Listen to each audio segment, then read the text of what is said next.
রাস্তায় দাঁড়িয়ে কানে হেডফোন লাগিয়ে গান শুনতে লাগলাম। বোরকা তুমি পড়ছো, টাইট দেখা যায় তোমার ফিগার।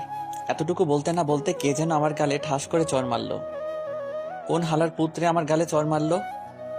সামনে তাকিয়ে দেখি একটা মেয়ে রাগি চোখ নিয়ে আমার দিকে তাকিয়ে আছে। মেয়েটা বলল, এই যে মিস্টার, আপনি রাস্তায় দাঁড়িয়ে এসব কি গান গাচ্ছেন?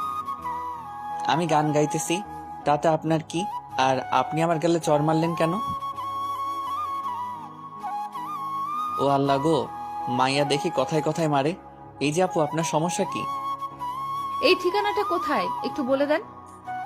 আমি ঠিকানা দেখেই তো অবাক, কারণ এই মেয়েটা আমাদের বাসার ঠিকানা দেখাচ্ছে। মনে মনে আমার চর মারার প্রতিশোধটা এখন নিব। এই যে মিস্টার, বলুন। হ্যাঁ হ্যাঁ বলছি, এই রাস্তা ধরে সোজা যাবেন, ডাইনে দুইটা মোড় পড়বে, পরে বাঁ দিকে যাবে।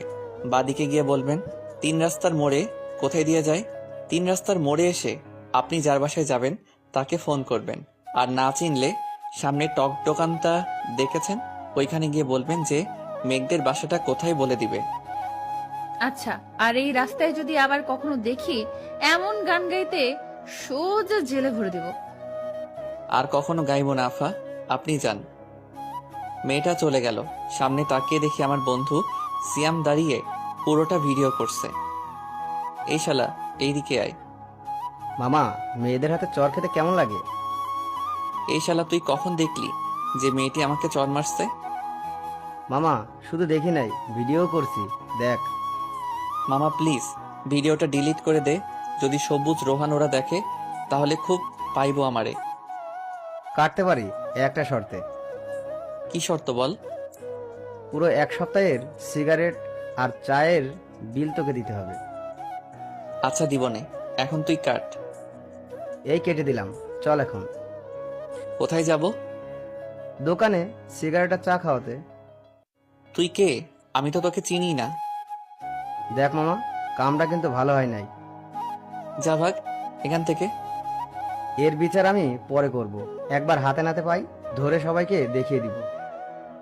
যা যা দেখিয়ে দিস। এই বলে আমি বাড়িতে চলে আসলাম। বাসায় আসতে আম্মু বলল, কি রে মেঘ, এতক্ষণ কোথায় ছিলি?